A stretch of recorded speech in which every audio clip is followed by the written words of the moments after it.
আসসালামু আলাইকুম। স্বাগতম জানাই তানভীর একাডেমির মাইক্রোসফট এক্সেলের টিপস অ্যান্ড ট্রিক্স এর নতুন আরেকটি ভিডিওতে।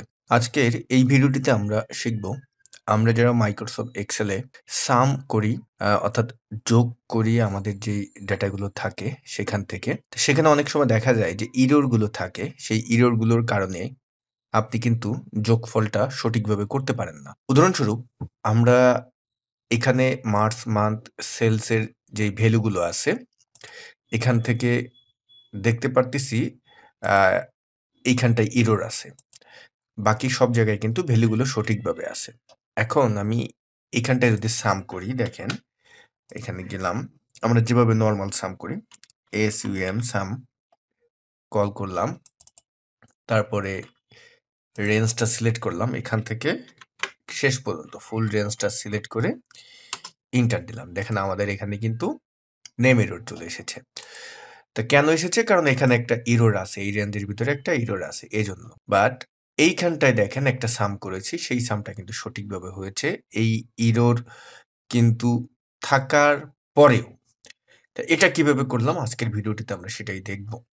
ভিডিওর মূল টপিকে যাওয়ার আগে আপনি যদি আমার এই চ্যানেলে নতুন হয়ে থাকেন, please hit the subscribe button. আর যদি অলরেডি সাবস্ক্রাইব করে থাকেন, আপনাকে অসংখ্য ধন্যবাদ। চলুন ভিডিওর মূল টপিকে চলে যাই। ওকে। তো আমরা ১ম টা তো দেখলামই যে এভাবে সাম করলে কি রেজাল্ট আসে।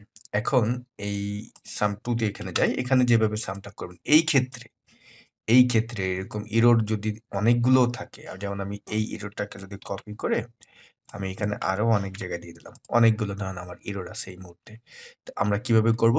সাম 2 র এখানে আসলাম, ইকুয়াল দিলাম, অ্যাগ্রিগেট ফর্মুলা ব্যবহার করবেন। এই যে AG লিখলেই দেখবেন এখানে চলে আসছে।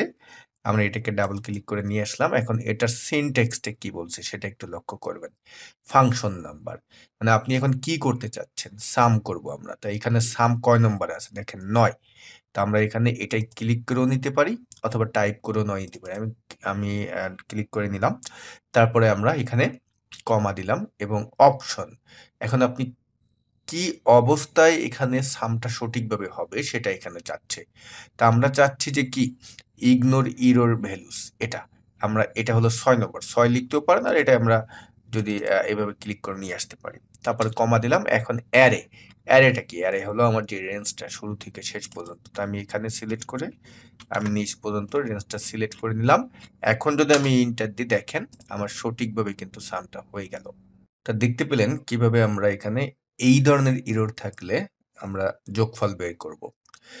তো ডিয়ার ভিউয়ার্স, এরকম মজার টিপস অ্যান্ড ট্রিক্স শেখার জন্য আপনি ভর্তি হতে পারেন আমাদের Microsoft office basic to advance online live কোর্সে। আমাদের নতুন ব্যাচের ক্লাস শুরু হতে আর অল্প কয়দিন বাকি আছে। যারা ভর্তি হতে চান এই ভিডিওর ডেসক্রিপশন বক্সে দেখবেন আমাদের কোর্সের লিঙ্ক থাকবে। সেখানে ক্লিক করলেই আমাদের কোর্স সম্পর্কে যাবতীয় সকল ইনফরমেশন পেয়ে যাবেন। তা আশা করি আপনি দ্রুত ভর্তি হয়ে যাবেন এবং আপনার মাইক্রোসফট অফিসের দক্ষতাকে নিয়ে যান আরো এক ধাপ এগিয়ে।